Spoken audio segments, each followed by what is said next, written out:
പ്രഭാത ചിന്തയിലേക്ക് എന്റെ എല്ലാ പ്രിയപ്പെട്ടവർക്കും സ്വാഗതം. എന്റെ പ്രിയപ്പെട്ടവരെല്ലാവരും സുഖവും ക്ഷേമമായിരിക്കുന്നുവല്ലോ. ചന്തമായി സംസാരിക്കുന്നവരും ചിന്തയില്ലാതെ സ്വയം മറന്ന് സംസാരിക്കുന്നവരുമായ അനേകരെ നമ്മൾ കണ്ടിട്ടില്ലേ? ഹൃദയം വെട്ടിപ്പൊളിക്കാൻ ഒരിക്കൽ ഒരുപാട് വാക്കുകൾ ഉപയോഗിച്ചിട്ടില്ലേ?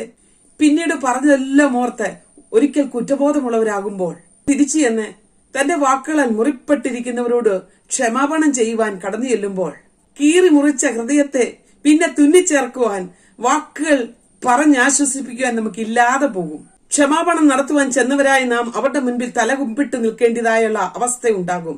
നമ്മുടെ വാക്കിനാൽ മുറിവേറ്റവന്റെ പ്രതികരണം ആകാശത്തിന്റെ നീളവും വീതിയും പോലെയായി പോകും.